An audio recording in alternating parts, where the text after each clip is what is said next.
Ассалаумағалейкум, көз қарықтай көрермен. Республикалық әділет телеарнасында денсаулық хабары.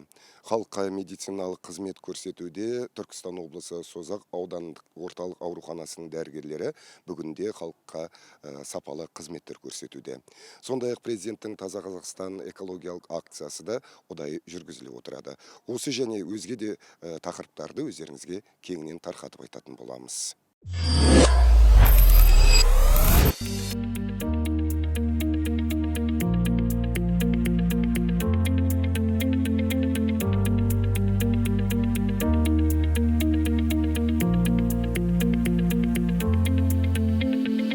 Жалпы Созақ аудандық орталық аурухананың қабылдау бөліміне бізде осы триаж жүйесі бойынша жұмыс жасалады. Бұл жерде алғашқы көмек көрсетіледі. Науқастың жағдайына байланысты амбулаторлы немесе стационарлы ем тағайындалады. Амбулаторлы ем тағайындалған уақытта бізде керекті мамандар, қосымша лабораториялық инструменталды зерттеулер жүргізіледі бұл жерде. Шұғыл жағдайда жасалатын көмектер, бұл жерде лабораториялық зерттеулер кезінде барлық анализ түрлері өзімізден қамтылған аудан көлемінде, және инструменталды жасалатын көмектер, аппараттар, яғни жүрек ауруларына арналған, басқа да қосымша ішкі аурулар болса, УЗИ аппараттармен, ЭКГ аппараттармен қамтылған. Бұл жерде алғашқы көмек көрсетілген уақытта жүйе бойынша стационарлы емге, профильді отделениеге, стационарлы емге жатқызылады. Аудан көлемінде ауыр жағдаймен келген науқастарға жансақтау бөлімі бар, және реаниматолог мамандар бар, және де қосымша қажеттілік туындаған жағдайда бейін мамандар жұмыс жасайды. Балалар және үлкен егде жастағы науқастарға арналған кардиолог мамандар, невропатолог мамандар, балалар невропатологы, балалар кардиологы мамандардың бәрі бейін мамандары жұмыс жасайды ауданда.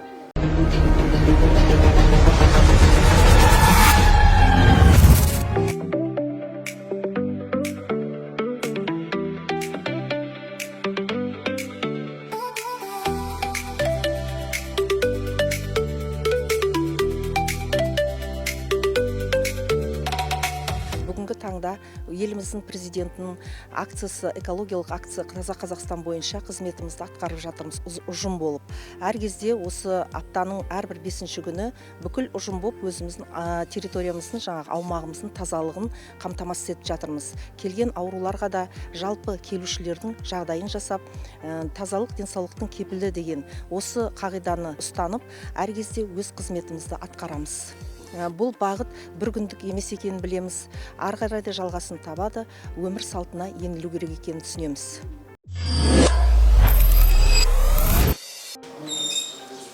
Саламатсыздар ма? Қалай жағдайларыңыз қалай?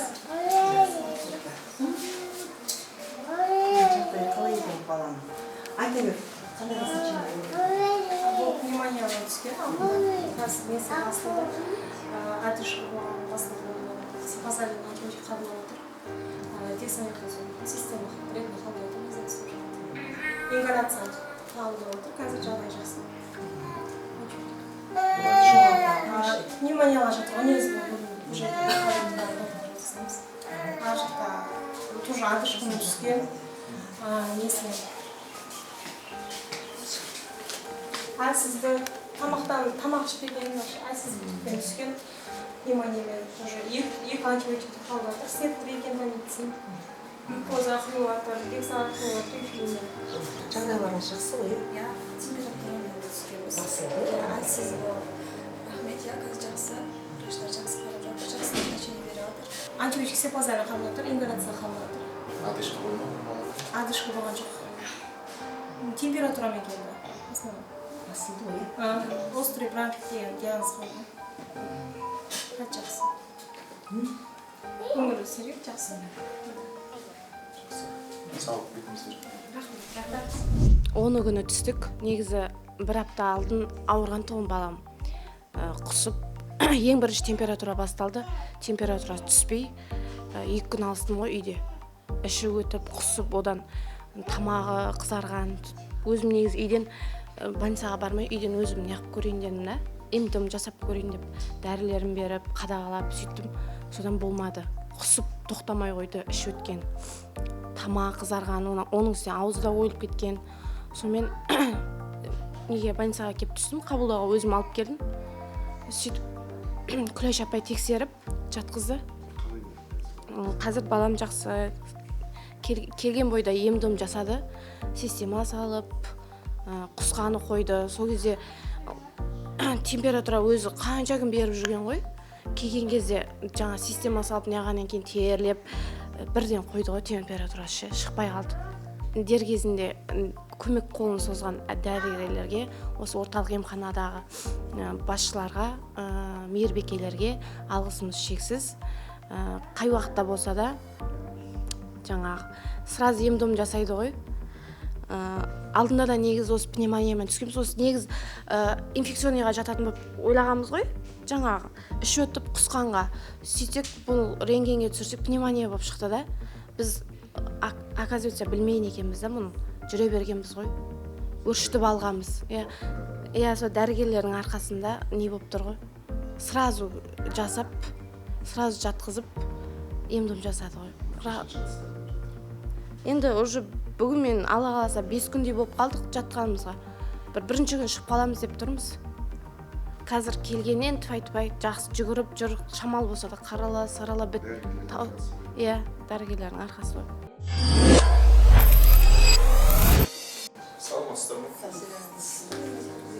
Қалай жағдайларыңыз былай жақсы ма? Саламатсыздар ма? Қалайсыздар? Қалай жақсы демалдыңыздар ма? Қалай жағдайыңыз жақсы ұйықтадыңыз ба? Рахмет сіздерге, осы дәрігердің болғанына рахмет жандарым. Қандай Түркістаннан келіп жаттым, 7-сінен бері өте жақсы қаралып жатырмын. Медбикелердің бөлім басшысы Алтынай қызымыздың арқасында, осы сіздердің ауданның дәрігерлердің арқасында, осылардың жылы сөздерінің арқасы бізге ем, дәрінің қажеті жоқ, осылардың күліп кіріп, күліп шығып, бізді емдеп атқанның өзі бізге шипа болып жатыр. Тамағымыз тоқ, өте таза, күнде азанда 2 рет жүреді, жағдайымыз сұрайды. Медбикелерге рахмет. Сара деген қызымның атын жаттап қалдым, енді қалғандарым бар қыздар. Өзім кішкене шаршаңқырап жатқасын айтамай жатырмын. Өте жақсы қарап жатыр, рахмет айналайын, бала-шағалардың рахатын көрсін.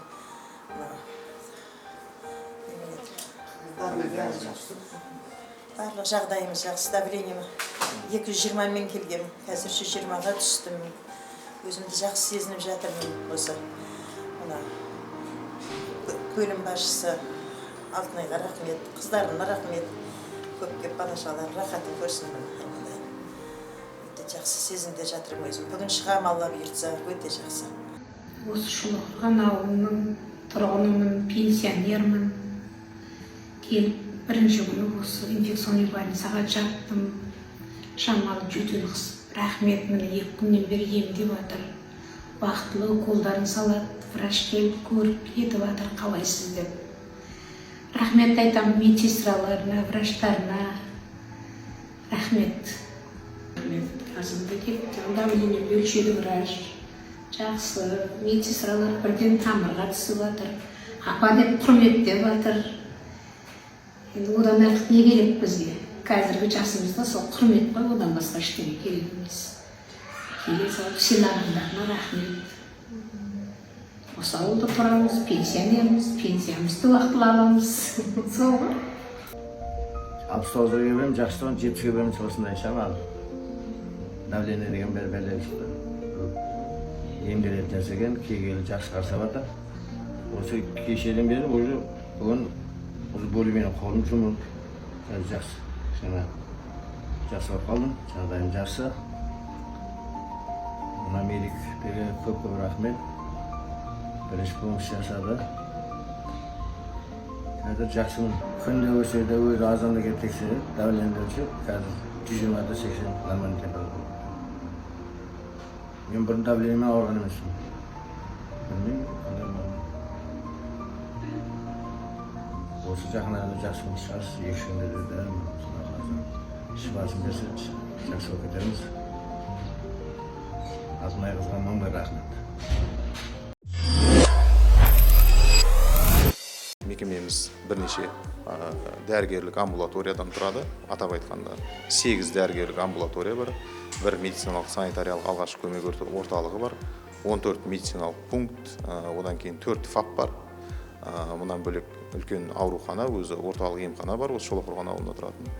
Аурухананың өзінде терапия бөлімі, балалар бөлімі, хирургия бөлімі, босандыру немесе перзентхана бөлімі бар, жансақтау бөлімі бар. Осындай. Одан кейін емханада да бірнеше бөлімдер тұрады. Емхананың өзі 10 жалпы дәрігерлік практика дәрігеріміз бар. Жалпы аудан бойынша 35 учаскеге бөлінген. Бұл аудандық ауруханамызға жаңағы 55 мың халық бекітілген. Аудан бойынша 63 мың халық болса, соның 55 мың біздің емханаға тіркелген. Соны 35 учаскеге бөліп бақылаймыз. Аудан орталығында 10 жаңағы жалпы практика дәрігер бар. Келген жас мамандардың барлығына тәлімгерлер бекітілген. Оларға алғаш келгенде 3 жылға дейін жұмысын үйретеміз. Жұмысын үйретіп, үнемі бақылауда ұстаймыз. Одан бөлек жаңағы біздің емханада одан кейін профилактикалық медицина, психологиялық әлеуметтік көмек бөлімшесі деген де бар. Бұл жерге келген, алғаш келген адамдар, алғаш келген пациенттердің барлығы толық ерлерді қарау бөлмесінен немесе әйелдерді қарау бөлмесінен өткізіледі. Профилактикалық іс-шаралар өткізіліп барып дәрігерлерге содан кейін жіберіледі. Соңғы уақытта дәрігерлерімізді үздіксіз біліктілігін жетілдіру жұмыстары жүргізіліп келеді. Соның ішінде Ресей Федерациясының Новосибирск қаласында реаниматолог дәрігерлеріміз біліктілігі арттырған, 2 дәрігеріміз. Одан кейін Москва қаласында да біліктілігі арттырылды дәрігерлеріміздің. Мұнан бөлек хирург дәрігерлеріміз бар. Алматы қаласында республикалық ғылыми орталықтарда біліктілігін жетілдірді, 2 хирург дәрігеріміз. Жалпы одан кейін ауруханамызға соңғы уақытта бұрын маман жетіспеушілігіне байланысты ультрадыбыстық зерттеудің саны шектеулі болатын, кейбір ағзаларды жасай алмайтын. Қазір эксперт сыныптағы ультрадыбыстық зерттеу аппараты алынған. Брахоцефалды жаңағы қан тамырлардан да ультрадыбыстық зерттеу жүргізіліп жатыр қазіргі таңда. Мұнан бөлек жаңа технологиялардан зертхана бөлімшесінде ИХЛ аппараты жұмыс істейді. Гепатиттердің, тағы да гормондарды анықтау бойынша шалғай жатқан ауылдағы енді осы жердегі Созақ ауданының жалпы облысымыздың 1/3 бөлігін алып жатыр. Жер көлемі жағынан Созақ ауданының солтүстігіне осы жерден барамыз дегенше 400 километрдей шығады. Сондай шалғай ауылдарымыз бар. Облыс орталығына қалаға бармай-ақ осы жерден сондай анализдерді тапсыруға мүмкіндіктері бар. Бізде халыққа сапалы медициналық қызмет көрсетуге әрқашан дайынбыз. Ауырып еміз дегенше ауырмайтын жол іздейік. Қазіргі таңда мынау президентіміздің жаңа Қазақстан және заң мен тәртіп қағидалар аясында бізде қазір көптеген ауқымды жұмыстар атқарылып жатыр. Оны өздеріңіз де куә болып жатсыздар, өздеріңіз де жаңа көрдіңіздер. Бұл бізде үрдіске айналған қазіргі таңда. Сосын енді қосымша мына жерде айтып кететін. Burada үлкен бір жаңалық, биылғы жылдан бастап бізде қазір мына ауруханамыздың негізгі ғимаратында қазір ауқымды капитальный ремонт жүріп жатыр. Бұл капитальный ремонт халықтың және аурухана қызметкерлерінің көптен бір күткен бір несі болып табылады. Бұған енді мына аудан Катко жаңағы спонсорлық жасап, мынау аудан әкімінің және облыс әкімі бар, облыстық денсаулық сақтау басқармасының басшысы бар. Сол кісілердің әйтеуір атсалысуымен осы капитальный ремонт биыл басталып, Құдай қаласа келесі жылдың октябрь айына дейін бітіру жоспарлануда. Қазіргі таңда ол жұмыс өте үлкен ауқымды жүріп жатыр. Сосын қосымша айта кететін, қазір біз өзі ауданда 63 мың халық, біз 63 мың халыққа қызмет жасаймыз. Бізде қазір мынау РПМ бойынша 55 мың халық тіркелген. Қазір мынау міндетті әлеуметтік медициналық сақтандыру деген бар. Қазір міндетті әлеуметтік медициналық сақтандыруға аудан халқы уже үйреніп, соның тиімділігі, дұрыстығына уже көз жеткізе бастады. Себебі міндетті әлеуметтік медициналық сақтандыру дегенде ол медициналық сақтандырудың жарнасын төлеп, пәленбай миллион тұратын, пәленбай мың тұратын операциялар бар. Басқа да жаңағы тексеру құралдары бар, мысалы компьютерный томография, МРТ деген барлығынан қазіргі таңда тегін өтіп жатыр. Оған қазір халық уже үйрене бастады. Сол себепті біз қазір облыс бойынша сақтандырылғандар бойынша көш бастап тұрмыз. Сосын қосымша тағы да айтып кететін, біздің аудандық аурухана өзі 232 төсек орынға жұмыс істейді. Қосымша 90 күндізгі төсек орын бар. Қазіргі таңда ауруханада барлық жағдайлар жасалынған. Келген науқастарға жедел түрде көмек көрсетуге дәрігерлер де барлығы оқуы бар. Повышение квалификация дейді, бәрін өткізіп дайындап жатырмыз. Осы мен қызметке келгеннен бері бізде мысалға бұрын балалар кардиологы, балалар неврологы деген мамандықтар бойынша, балалар жаңағы көз дәрігері деген мамандықтар бойынша жоқ еді мамандар. Қазіргі таңда сол мамандармен барлығы қазір толықты. Сол мамандар жоқ кезде аудан халқы қалаға, мысалға Түркістанға, елімізге Шымкентке бару қажеттілігі болатын. Ал қазіргі таңда барлығы өзіміздің аудандық аурухана деңгейінде шешімін табады. Қазіргі таңда мынау УЗИ дейді ғой. УЗИ бойынша да мысалы қазір біз жаңағы УЗИдің өзі түрі көп, ішінде түсірілімдері көп. Мысалы оны айта кетсек, бұрын брахоцефалия артерияны түсіру дейді. Сондай жағдайлардың барлығында қалаға баратын болса, қазіргі таңда мысалға тамырларын түсіру УЗИден болса, қазіргі таңда өзіміздің деңгейімізде қаладан сөйлесіп, тәжірибелі УЗИ дәрігерін, белгілі таңда УЗИ дәрігермен де толықты. Қазіргі таңда қаладан келген тәжірибелі УЗИ дәрігер осы жерде жұмыс атқаруда. Бұл жұмыс тоқтамайды. Жалпы алдағы уақытта жалғасын таба береді. Тағы да мен burada қосымша айтатыным, аудан халқына да бізбен бірлесіп, негізі қазір денсаулық деген спорт денсаулық кепілі дейді. Қазақтың сөздері бар ғой. Ауырып ем іздегенше ауырмайтын жол ізде деп. Сол сияқты аудан халқының қосымша мысалға тексерулер бар, скринингтік тексерулер бар. Соған уақытылы шақырған кезінде келіп, бізге көмектесіп, бірлесіп жұмыс жасауға шақырамын. Жалпы аудан халқына үлкен рахмет. Ол жағынан аудан халқы қазір толықтай денсаулықтарына баяғыда емес мән беріп, қазір ауруды асқындырмай мүмкіндігінше алдын ала келіп, көрініп, қазіргі таңда біздің жұмысымызға көмектесіп, жұмысымыз сәл болса да орынға ретке келіп қалды. Ауданымыз өте жақсы, өте керемет.